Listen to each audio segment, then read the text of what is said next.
Okay, pop music. How to write catchy and memorable pop songs, just like the Swedes. Here we go. Keyboard, check. Step 2, simple chord progression. Step 3, get to the chorus quickly. Step 4, some notes here. Step 5 gets a little more complicated. Step 6, I don't get. And oh my God. Okay, you know what? Maybe this analogy doesn't work. You want to know how to make a song downright Swedish in its memorability? I'm going to try to explain. Unlike ABBA and Roxette, Sweden's next major export wasn't steeped in some early cheesy Schlager tradition. It was born on the dance floors of Europe. But, like those bands, they had a focus on melody. In the early 90s, Ace of Base had no shortage of hooks in their music, but there was still something that they were searching for. One day, this vinyl comes, and we started listening to it, and after the first 20 seconds, we heard, this is the rhythm we want. This producer is exactly the one we need for the band. Who is this guy? Finally, we found out it came from Swemix, so we decided to visit Swemix. Swemix was an extremely small record company. It was more like a DJ organization. Gave him the tape and asked him, can we give it to the producer? His name was Dennis Pop. Well, my name is Dennis Pop. This is a true story, and this is how faith, luck, timing, everything comes in together. I got a cassette sent to my house saying, please listen to our demos and call us, Ace of Base. I took the tape and I put it in my car stereo and it got stuck. So I kept hearing it. Every time I drove in that car, I kept hearing the same song. So he had to listen to our demo tape every day, going from and to the studio, listen to our songs. So when we called him, he said, you really have something here. I want to work with you guys. 3 weeks later, we were in the studio and we started to work with All At Once.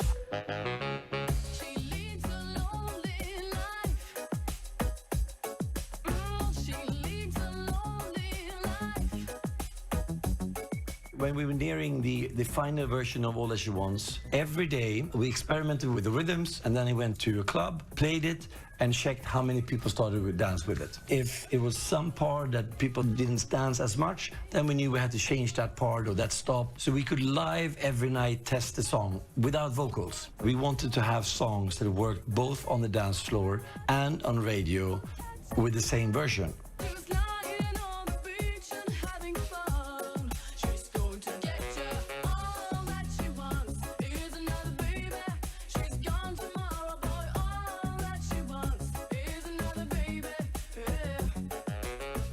It was important to have a song that played well in the clubs because Eurodance was a massive genre at the time in Europe, but it wasn't in the US. The music style in the US was more soul, R&B. So the biggest band at that time was Boyz II Men.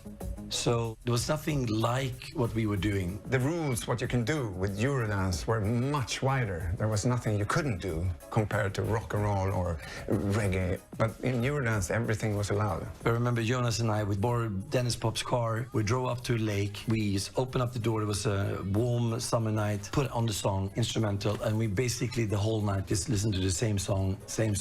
And we just heard and felt, this is it, now we have the sound. At the same time, Dennis Pop playing the song, testing it in the dance floor, and actually he fills the dance floor. Everybody goes bananas. That's without the lyrics, which is quite cool that actually they just started to dance.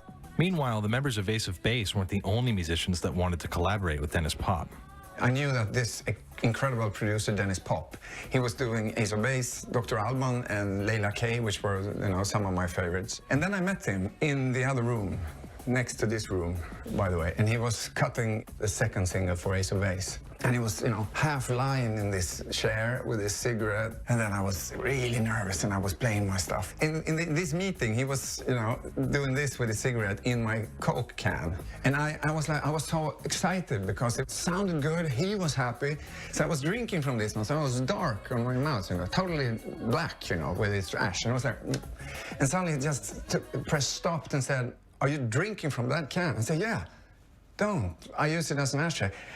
I know, He later said something that from that day on, he just knew he will never get rid of this guy. This guy will be with him forever. So when we released first All That You Want and then The Sign, it worked very well everywhere, in Europe, in Asia, and also in the US. But I think it was the biggest debut album for many, many years. From the success of All That You Want brought Dennis Pop on the world charts. They started to sign up other producers and so forth, and that became Cheiron. When Ace of Base became a worldwide phenomenon, all kinds of artists and record labels in the US suddenly descended on Stockholm. They all wanted a contract with Cheiron for them to produce and record and write for their artists. And the first band to be sent from the States to record with Cheiron Studios was a then unknown group from Orlando, Florida.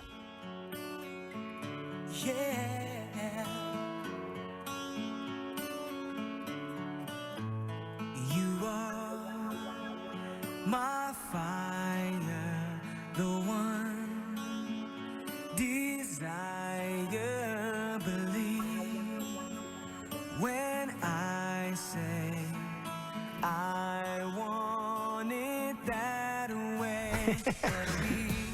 We had no expectations when we showed up. You know, it was just, we were a bunch of young kids, and it was just like, hey, let's go to Sweden and work with this guy named Dennis Pop. It was a little strange, I'm gonna say, not knowing what to expect, but we were young, we had a record deal, and we wanted to be pop stars.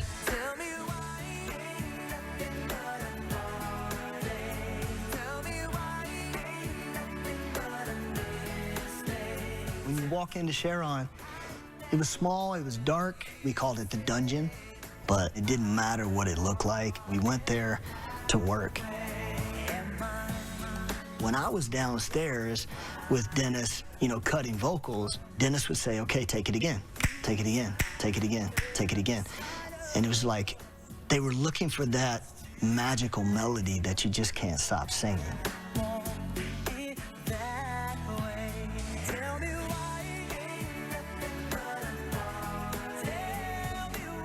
Dennis Pop, he was like, the music should not be boring. Everything that he did should be fun to listen to. His strength was definitely to take away and minimalize the songs. This one make me glad or happy when I hear it. If that's the case, we just do it.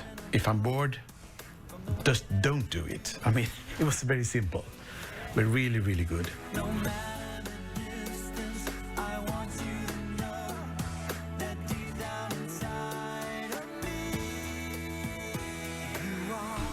You're taking a DJ guy, putting tracks together with infectious melodies over top of that are 4 and 5 and 6 and 7 part harmony with a group like the Backstreet Boys, and it makes magic.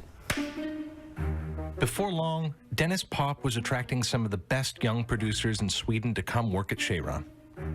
When you think of Cheiron, you think of a team. I was one of 5 guys that had the chance to listen and watch these guys go to work. I think I was probably the first of us. Dennis asked, do you have any place to be?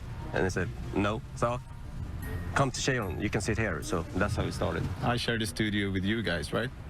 Yeah. Number 2. Number two studio. I don't know, it felt a bit magical, actually. Not these guys, maybe, but the place. No, but for me, it was a magic place. Everybody helped each other as well with songs, and, you know, got really good tips and got mentored in, you know, in a perfect way. Dennis was limited from a musician point of view. I mean, he knew maybe 3 chords. I mean, he had this DJ background, 2 chords maybe. I mean, when you're an educated musician, then you can use all your fingers to play piano. But when you're not, you're like me and Dennis Pop and some other guys down here, and we can only use 3. So this is a hit trick, you know, hit kratta in Swedish. Huh? So you can put it down and it sounds good, no, and it's like, oh, that sounds good. You know, I'll never forget getting one of our first singles and opening it up, and on the back of the insert was a little picture of this blonde girl, and it said, "Hit me, baby, one more time." And I was like, what's this?